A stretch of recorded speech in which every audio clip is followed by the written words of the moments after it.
तो जो ईश्वरीय नहीं है उसको मानने की क्या जरूरत है? हम तो विवादास्पद भगवान मर्यादा पुरुषोत्तम प्रभु श्री राम जी सभी के रूप में खाते हैं। ये दर्शन है मर्यादा पुरुषोत्तम प्रभु श्री राम जी का।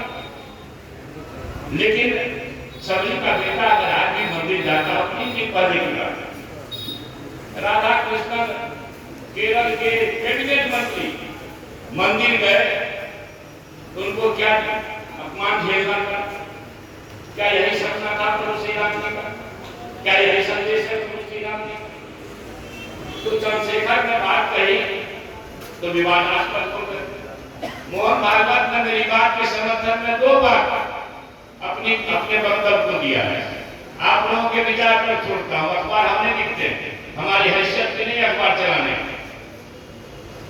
इसमें क्या लिखे? उस स्वार्थी लोगों ने प्राचीन ग्रंथों में गलत तथ्य जोड़े हैं। भागवत एक जगह ये लिखते हैं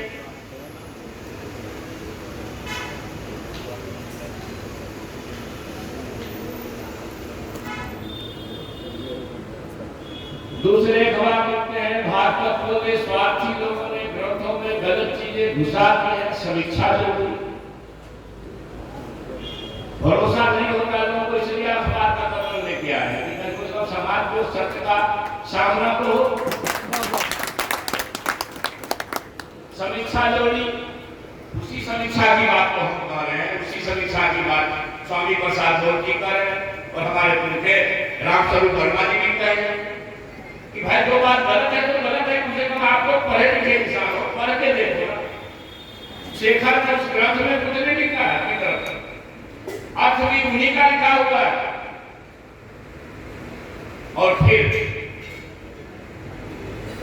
छाले पाओ, दोहे पाओ, चौपाए पाओ भी उन्हीं लोगों का लिखा हुआ है। चंद्रशेखर का लिखा हुआ नहीं है, वीरेंद्र बाबू।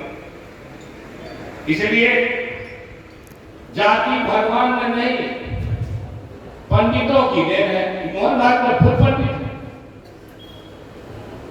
हमने तो यह भी नहीं कहा, हमने तो ये कहा, मेरा यूट्यूब से निकाल के देख लीजिए कि जाति भगवान में नहीं, हमारे पुरखों की गलती से बन गई। 3000 साल 4000 साल पहले कोई भी हमारे पुरखे हैं, मगर पुरखों से कुछ गलती हो गई तो भाई उसको ढोने की जरूरत है क्या? भाई देश के स्वाधीनता संग्राम में अगर सुभाष चंद्र बोस, राम प्रसाद बिस्मिल, चंद्रशेखर आजाद सरीखे, शहीद भगत सिंह सरीखे महान पुरखों पर हमें गौरव है, तो भारत भूमि के लिए बलिदान देने वाले अशफाकुल्लाह खान पर भी हमें फख्र होना चाहिए। अमेरिकी टेंट के एडवांसमेंट को रोकते हुए अब्दुल हमीद जब खुद मानव मर जाते हैं, उसके शहादत पर भी हमें गौरव होना चाहिए। ये कैसे होगा कि हम एक को शहादत करते हैं, शहीद करते हैं, दूसरे को कंजूसी कर देते हैं?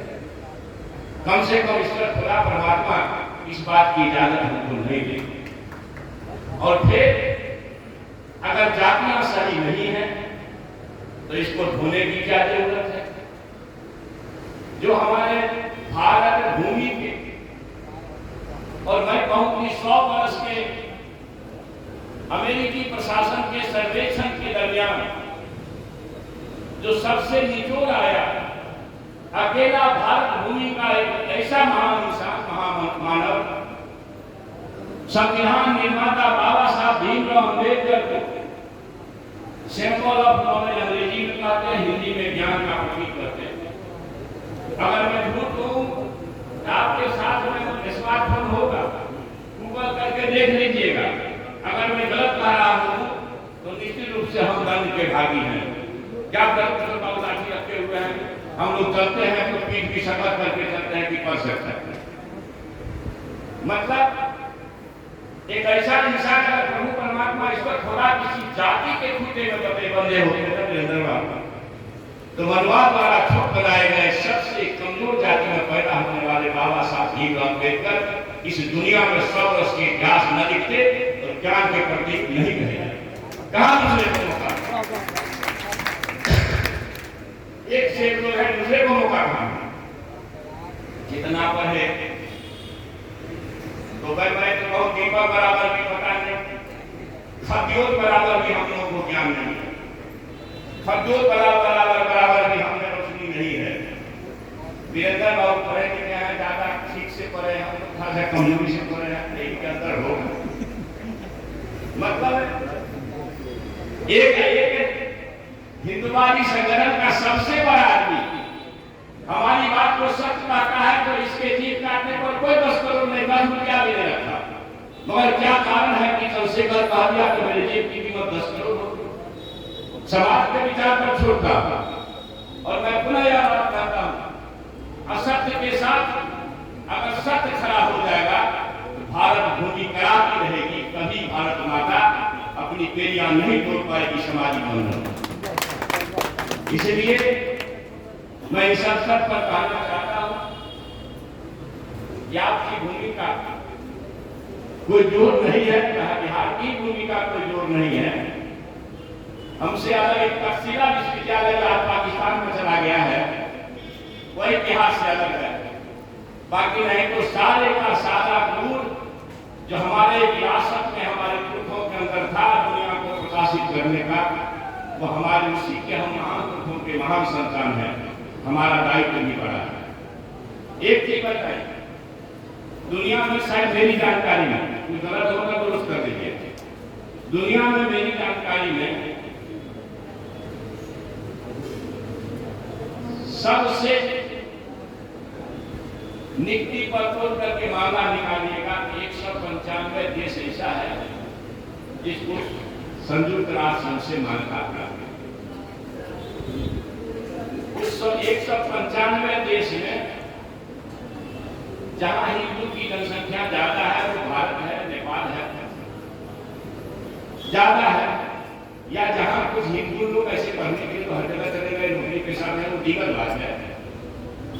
लेकिन ज्यादा भोजपुर के और छपरा के लोग हैं, शिव सागर रामलीला मॉरिशस से लेकर के फिजी तक, अद्भुत जगन्नाथ सब जहां बिहारी जाता वही झंडा फहरा था, प्रधानमंत्री राष्ट्रपति सब कहने बात नहीं, आप लोग जानते हैं भोजपुर के थे, अभी भी उन्हीं का खानदान चल रहा है।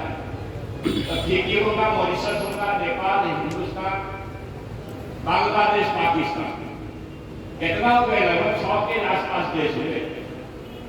अफगानिस्तान तो बहुत पहले तो इस्लामिक कंट्री हो गया, बर्मा, भूटान, ये सब में बुद्धिस्ट कंट्री है, नहीं मुझे मालूम। लेकिन ये जो नेपाल हिंदुस्तान को देख रहा है, यहाँ जिन जातियों का नाम हम लोग जानते हैं, क्या वो कुर्मी भाई हो कि यादव जी हो कि पांडे जी हो कि शर्मा जी हो कि गुप्ता जी हो कि चौधरी जी हो, जो भी लोग हैं हिंदुओं में जो नाम गिने जाते हैं 6743 जाति, 6743 जातियां, समझ लीजिए।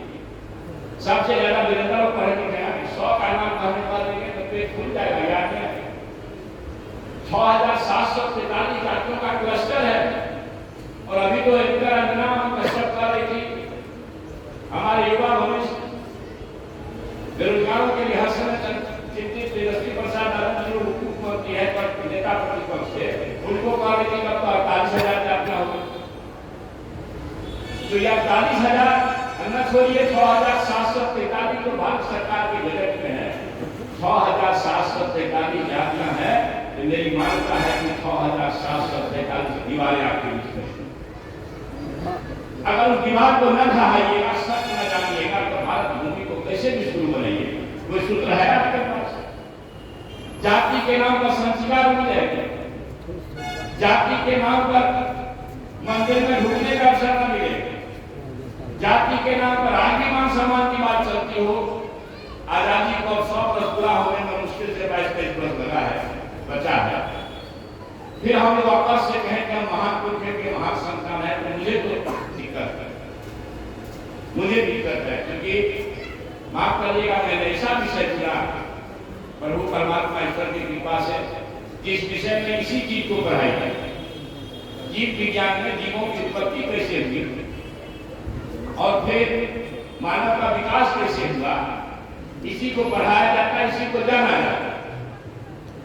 और जब हम जुलौजी के गुरुजी से पढ़ते हुए दास साहब से ये देखा कि साहब हम लोग तो अमीबा के संतान है, बैक्टीरिया वायरस के संतान है, बैंक में सांप चुकंदर के संतान है, आधुनिक जंतु मने ये तो हम लोग जिस रूप में है जिसको होमोसेपियंस कहते हैं, मानव से पहले पुरखा हमारे चिंपांजी थे, अभी भी है, गुरिल्ला जिसको बोलते हैं, बंदर है।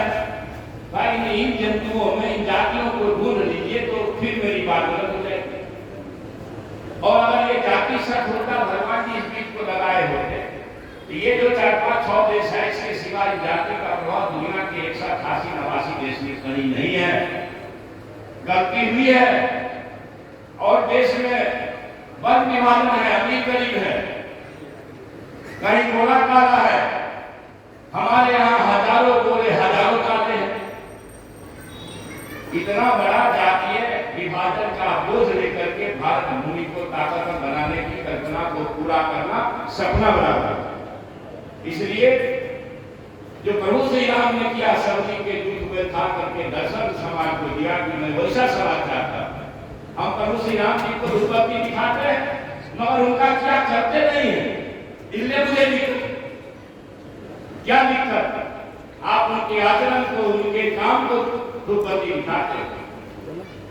भगवान श्री कृष्ण जी सुपर भरत के यहाँ खाए, मालूम लोग तो कहते हैं महिला परिवार में पैदा हो, और पता नहीं आप हमारे यहाँ चले जाइए कोसी और सीमांचल के इलाके में, सीमांचल का पश्चिमी क्षेत्र और संपूर्ण कोसी क्षेत्र हो सकता है उसका असर मधुबनी दरभंगा का हो।